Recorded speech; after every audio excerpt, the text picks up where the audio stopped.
चल रहा है घायलों का इलाज। अलकनंदा नदी में यात्री वाहन गिरा था और इस दौरान हादसे में 14 लोगों की दर्दनाक मौत हुई थी। तो बद्रीनाथ हाईवे पर टेम्पो ट्रैवलर खाई में गिरा था, हादसे का शिकार हुआ था। इसको लेकर केंद्र सरकार ने भी मुआवजे की घोषणा की है।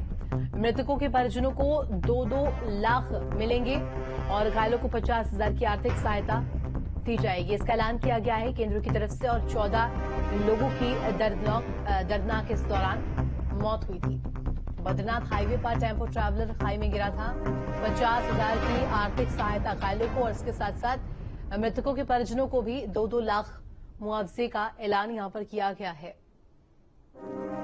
फिलहाल जो घायल है उनका ऋषिकेश एम्स में इलाज चल रहा है। अलकनंदा नदी में यात्री वाहन गिरा था और तकरीबन 15 से 16 लोग बताए जा रहे हैं कि इस ट्रैवलर में इस वक्त मौजूद थे जब ये दुर्घटना हुई। 14 लोगों की दुखद मौत हुई है।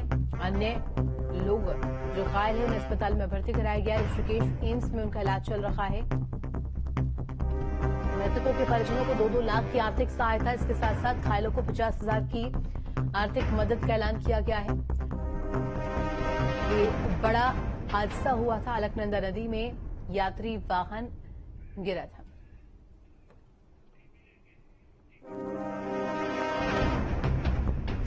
देखिए, केंद्र सरकार ने मुआवजे की घोषणा की है और मृतकों के परिजनों को 2-2 लाख रुपए और इसके अलावा अगर बात करें घायलों की तो घायलों को आर्थिक सहायता के तौर पर 50,000 का ऐलान किया गया है।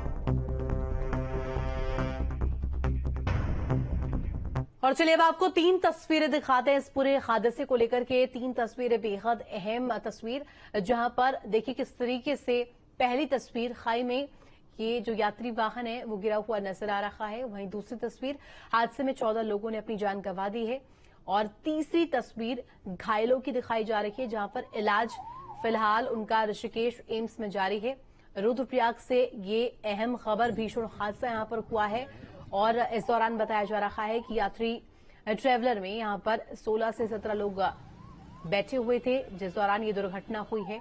खुद मुख्यमंत्री पुष्कर सिंह धामी पहुंचे थे घायलों को लेकर के उनका हालचाल जानने के लिए। और ये 3 तस्वीर इस हादसे से जुड़ी बेहद अहम और खाई में ये वाहन देखिए किस तरीके से गिरा हुआ नजर आया। लोगों ने रेस्क्यू किया और जो शव है उन्हें बाहर निकाला गया। साथ ही साथ घायलों को त्वरित इलाज के लिए ऋषिकेश एम्स ले जाया गया।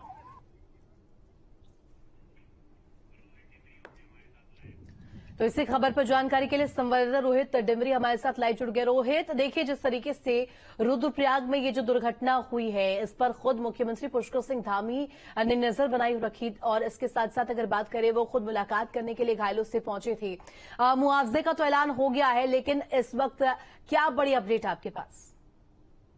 जी, मैं जैसे आपको बताना चाहूंगा, कल की ही बात है जब 11 बजे पल्लाचली के पास जो हादसा हो गया। हादसे में यहाँ पूरी घटना के बाद सभी लोग जो 5 घायल है वो ऋषिकेश एम्स में है, जबकि जो अन्य घायल है यहाँ रुद्रप्रयाग जिला अस्पताल में है, इनका इलाज चल रहा है। और गंभीर जो घायल है उनको भी आज ऋषिकेश हायर सेंटर भेजने की तैयारी चल रही है। कह सकते हैं कि ये घटना ने सभी को दहलाकर, जब रुद्रप्रयाग जनपद में यह घटना हुई तो पूरा प्रशासनिक हमले से लेकर पुलिस प्रशासन लेकर स्थानीय लोगों सभी मदद में जुट गए। और मुख्यमंत्री पुष्कर सिंह धामी ने भी जो मृतक है उनके परिजनों को 2 लाख की घोषणा, जो घायल है उनके जो गंभीर घायल उनके लिए 40,000 के साथ ही जो सामान्य घायल है उनके लिए 10,000 की घोषणा की। कुल मिला के देखा जाए तो कल जो बाद जो प्रशासनिक हमले ने जो व्यवस्थाएं के समय पर तैयारी की है उसका नतीजा है कि कुछ तीर्थयात्री की जान बच पाया और 14 तीर्थयात्री ने कुछ जान गंवा दी थी। इसके साथ साथ रोहित ये भी बताइएगा, जब मुख्यमंत्री पहुंचे थे घायलों का हालचाल जानने के लिए उस दौरान क्या कुछ हुआ और जो घायल थे उनकी तरफ से या फिर उनके परिजनों की तरफ से क्या कुछ कहा गया? जैसे मैं बताना चाहूंगा कि जैसे भी ये हादसा हुआ तो उसके बाद से ही पहले इनका जो है रेस्क्यू अभियान चलाया गया। उसके बाद ये लगातार प्रशासनिक हमले की ओर से अस्पताल लिफ्ट किया गया। यहाँ से भी तकरीबन 7 बार हेलीकॉप्टर से चक्कर लगाया और 7 जो गंभीर घायल थे उनको भी ऋषिकेश एम्स पहुंचाया गया। खासतौर पर देखा गया कि गुलावड़ा मैदान में जब 7 घायलों को एक साथ 108 एम्बुलेंस रखा गया तो उस दौरान जो है जिला क्रीड़ाई गवर्नर साहब गहरवाल ने भी महत्वपूर्ण भूमिका निभाई। उन्होंने भी चिकित्सक की भूमिका निभाते हुए जो घायल गंभीर घायल उनका इलाज किया, उनका हौसला अफजाई किया। तो कह सकते हैं कि जो सीएम जब एम्स पहुंचे शाम के 6 बजे करीब, उन्होंने भी निश्चित ही रोहित, और ये अहम जानकारी आप दे रहे हैं। इसके साथ साथ ये भी बताइएगा, क्योंकि देखिए पहली कोई घटना नहीं है, इससे पहले भी कई बार इस तरीके की तस्वीर सामने आ चुकी है। इन मामलों पर किस तरीके से रोक लाई जा सके, या ऐसे क्या इंतजाम किए जाए जिससे जो ये घटनाएं होती है खासतौर पर रफ्तार के कहर की वजह से उन्हें रोका जा सके, इसको लेकर के क्या किया जाए ताकि ये जो घटनाएं हैं इनमें जो इनकी संख्या दर है वो कम हो। सबसे बड़ी बात है कि इस मामले में सबसे बड़ी जो बात सामने आई है उसमें यह है कि टेम्पर ट्रेवल में 15 से 20 लोग बैठ सकते हैं, पर लेकिन इस टेम्पर ट्रेवल में 26 लोग थे। इसमें करीब 23 यात्री थे, इसमें 3 जो लोग थे, एक चालक था, 2 सहायक में थे।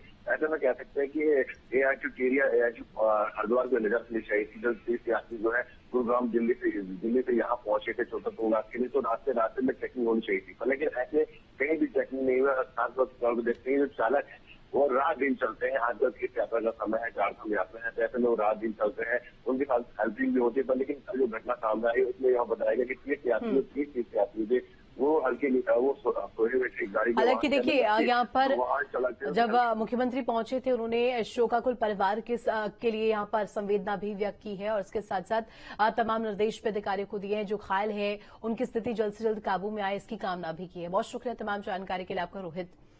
और इसके साथ देखिए एक और अहम और बड़ी खबर बता दें ऋषिकेश एम्स में घायलों से मिले सीएम धामी।